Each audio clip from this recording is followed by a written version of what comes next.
આકાશ, આકાશ, હા આમ જુઓ કેટલા વાગ્યા છે. તમારે ઓફિસ નથી જવાનું? ના, નથી જવું.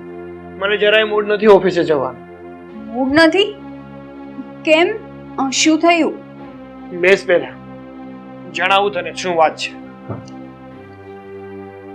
આશા, તને તો ખબર જ છે ને કે આપણા ઘરમાં શારદાબેન કામ કરે છે. હા, શારદાબેને આજે મને એવી વાત કીધી ને કે જે વાત વિચારવા જેવી છે.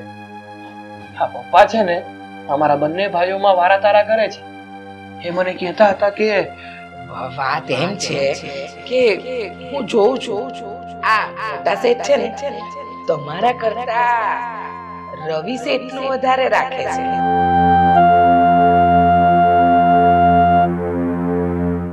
આકાશ શેઠ, મોટા શેઠ રવિ શેઠને કહેતા હતા કે અમારી તમામ મિલકતનો બસ એક તું જ માલિક છે.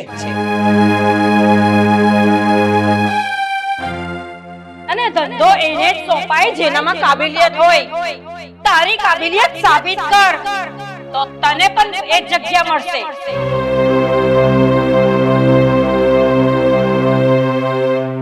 હા આકાશ, તમારી વાત એકદમ સાચી છે. આ મમ્મી પણ કઈ ઓછા નથી. મારા અને રીનામાં કેટલો ભેદભાવ કરે છે. અમે છીએ બંને એની વહુઓ, પણ રીના કહે ને એમ જ થાય છે આ ઘરમાં. એને જે જમવાનું જમવું હોય એ જ રસોઈ બને છે આખા. અને હું કોઈક દિવસ એમ કહું ને કે મમ્મી આજે રસોઈમાં આ બનાવવું છે તો મને ચોખ્ખી મોં પર ઘસીને ના પાડી દે છે. આ રીના મમ્મીની લાટકી બની ગઈ છે. હાશ, તારી વાત એકદમ સાચી છે. તું જે કહે છે ને એ તો મને પણ દેખાઈ આવે છે. ઘણીવાર મને પણ એવું જ લાગે છે કે આ ઘરમાં જો કોઈનું ચાલતું હોય ને તો એ નાની વહુનું છે. આ ઘરમાં તારી કોઈ વેલ્યુ જ નથી. અને રહી વાત મારી, જો પપ્પા અમારા બંને ભાઈઓ વચ્ચે ભેદભાવ ના કરતા હોત ને તો રવિને બધી ઓથોરિટી શું કામ આપે? અને મને તો સામાન્ય ડિપાર્ટમેન્ટમાં કામ સોંપ્યું છે. આ પપ્પા છે ને મારી વચ્ચે અને મમ્મી તમારા વચ્ચે ભેદભાવ તો કરે છે એટલે કરે જ છે. હા, સાચી વાત છે બિલકુલ તમારી. આ તો સારું કર્યું કે આપણે આ શારદા માસીને બધી વાત કરી. તો થોડું એમણે એમ કહ્યું, નહીંતર આ ઘરમાં આપણે મોટા છીએ. કોઈ દિવસ આપણને પૂછીને કઈ કામ કર્યું? એ જ તો વાત છે. અને આમ પણ મને તો એવું લાગે છે કે આપણા ઘરમાં જો કોઈને આપણી ચિંતા હોય ને તો આ શારદાબેન ને જ છે. આપણા માવતર છે પણ આ માવતરને તો કઈ આપણી પડી જ નથી.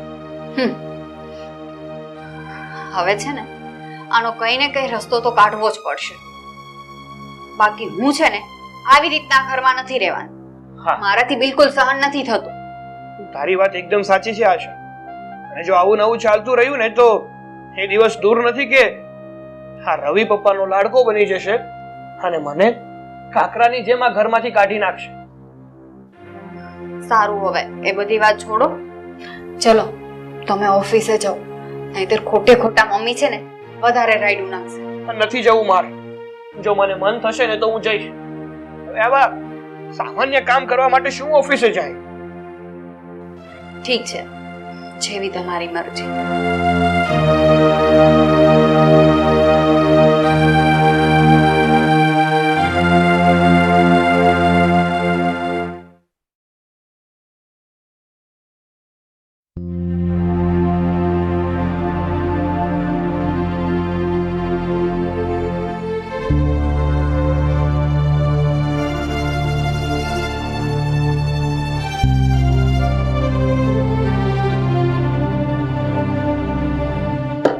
શારદાબેન, હા બોલો ને શેઠાણી બા.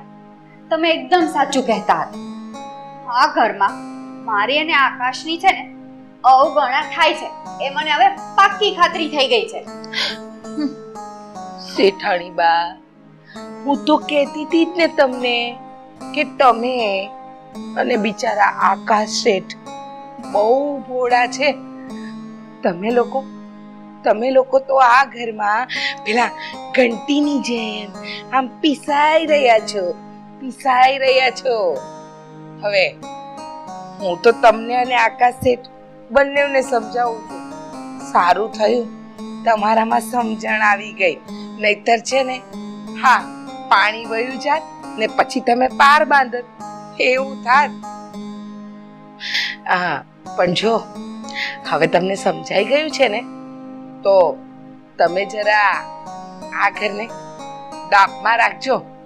શું છે ને તમારા સાસુમાં ઓછા નથી.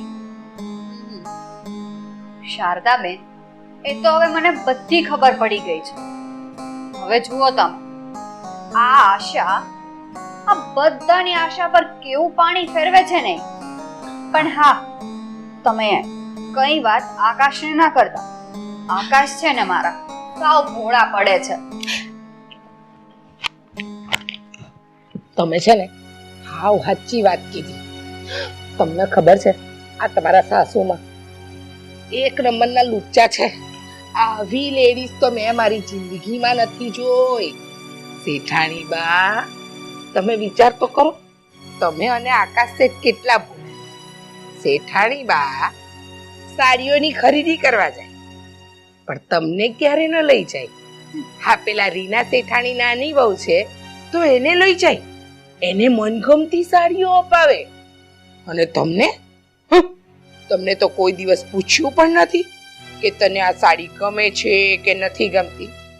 સાચું કહું ને તો મને તમારું અને આકાશ શેઠનું પેટમાં બહુ બળે. એટલે તો હું સરખું જમી પણ નથી શકતી. આ ઘરનું અન્ન મારા પેટમાં પણ નથી જતું કે મોટા દીકરાને વહુ સાથે આટલો વેરો વંચો કોણ કરે. શારદા માસી, હા આ ઘરમાં તમે એક જ છો જેને અમારા લોકોનું લાગી આવે છે. હા બીજા તો ખબર નહીં અમને શું સમજીને રાખ્યા છે. પણ હવે જો આ આશાએ બહુ બધાનું સહન કરી લીધું, પણ હવે શરૂઆત કરીશું. હા શરૂઆત કરી દો. અરે હું તો કહું છું રાહ ના જોવો. શુભ કામમાં વાર ન લગાડવી જોઈએ. શેઠાણી બા અત્યારે વાત નહીં કરો ને તો ક્યારેય નહીં કરી શકો. સમજો છો ને? શારદાબેન, હવે હું બધું જ સમજી ગઈ છું, એ પણ બહુ સારી રીતે.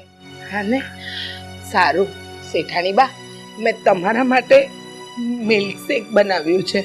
હા રસોડામાં એટલે કે ડાઇનિંગ ટેબલ પર મૂક્યું છે, પી લો ને. હા, સાચું કહું તમને, મને તો એમ થાય કે અમારી ડાકણ જેવી સાસુ છે ને, એના જગ્યાએ તમે મારા સાસુ બન્યા હોત ને તો અત્યારે હું જલસા કરતી હોત.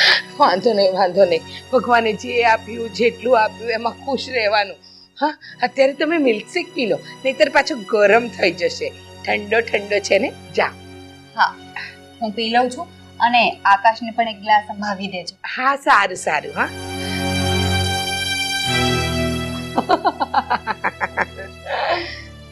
સરસ મજાના અંદરો અંદર ઝઘડા ચાલુ.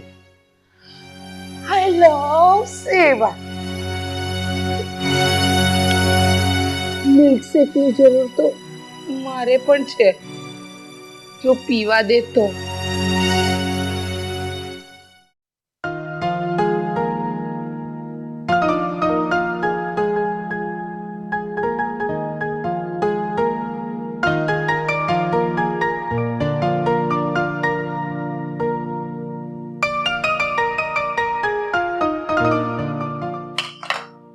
આશા, આકાશ સવારથી બધાની સાથે બહુ અલગ જ વર્તન કરી રહ્યો છે.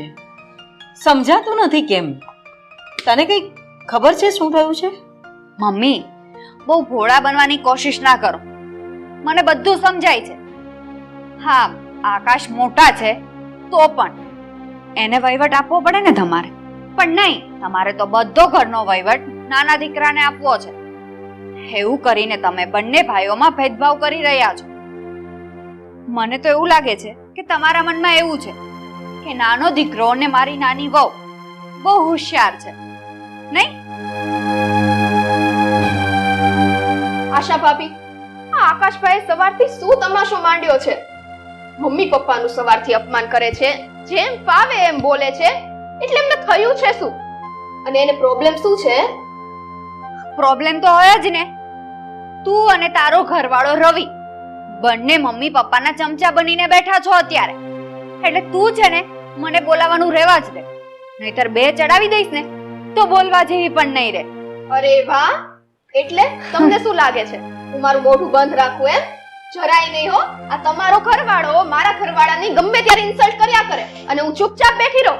અને હા, આમ જો તમે બે ચડાવશો ને તો મારા પણ હાથ દીધેલા જ છે. આ બંગડી પહેરી નહીં, ખાલી શોખની છે હો. 3 ચડાવતા મને આવડે છે, એટલે મોઢું હે ને તમે બંધ રાખો. જોયું મમ્મી, છે આ ઘરની નાની વહુ, પણ જીભ તો તમારા કરતા પણ વધારે ચાલે છે. અને ઓય, તું છે ને બોલવામાં કાબુ રાખજે, બરાબર? શાંત થઈ જા દીકરા. હા. તો કેમ મમ્મી તમે શું કામ શાંત કરાવો છો? અને હા, તમને તો એમ જ છે આ તમારી મોટી વહુ છે એટલે એનામાં જ તે બુદ્ધિ ભરેલી છે. મારામાં તો બુદ્ધિનો છાંટો જ નથી કા? શાંત થઈ જા દીકરા, તું તો શાંત થઈ જા. શું શાંત થઈ જા? તમે જેને માથે ચડાવી છે એટલે તો બોલે છે. હા તો બોલે જ ને, શું કામ ન બોલે? આ ઘરમાં જેટલો તારો હક છે ને એટલો મારોય છે. અને આમ જો માન દઉં છું ને ત્યાં સુધી બરાબર છે. સભ્યતામાં રહેતા શીખો ભાભી. આ શું માંડ્યું છે બેવ જણે? મને નહીં, તમે એને કહો. અને મારા પર હાથ ઉપાડવાની વાત કરે છે. હાથ ઉપાડ તો ખરી, કેટલા વિશે 100 થાય છે ને એ હું પણ તને બતાવીશ. હે હે આલે હવે બોલ, તારી બોબડી હવે બંધ થાશે? મને બસ પણ કરો આવડે છે. બેવજણ, બસ કરો. શું માંડ્યું છે આ ઘરની અંદર? આ ઘર છે, કોઈ જંગનું મેદાન નથી. હા, શરૂઆત તો તમારાથી જ થઈ છે. બસ હવે જોયું, મમ્મી ઉપર આવી ગયું. દર વખતે છે ને આ ઘરમાં આનું જ ચાલે છે. મારું તો એકેય વસ્તુ ચાલતું જ નથી. બસ બસ બસ, બહુ થયું હવે. બહુ થયું ને મમ્મી, તમે તમારી મોટી વહુને સમજાવો. અને આમ જો આ વખતે એક લાફો માર્યો છે, બાકી છે ને મારા હાથ હવે કાબુમાં નહીં રહે, એટલું યાદ રાખજે. તો મને પણ આવડે છે, સમજી ગઈ? ઘરની બહાર ધક્કા મારીને કાઢતા. ભાભી તમે બસ કર, ચૂપ. બહુ થઈ ગયું. અને મને બધી ખબર છે કે આકાશના કાન શારદાબેને જ ભર્યા છે. સાચું છે ને? નહીં બોલે, મોઢામાં છે ને બસ. મગ ભરી દીધા છે. ચૂપ. ચાલ તું તારું કામ કર. પણ એ ચાલ તું તારું કામ કર. ને તું પણ શાંતિથી તારું કામ કરજે. જરાક પણ અવાજ નહીં જોઈએ કોઈનો મને. ચાપલી હારી.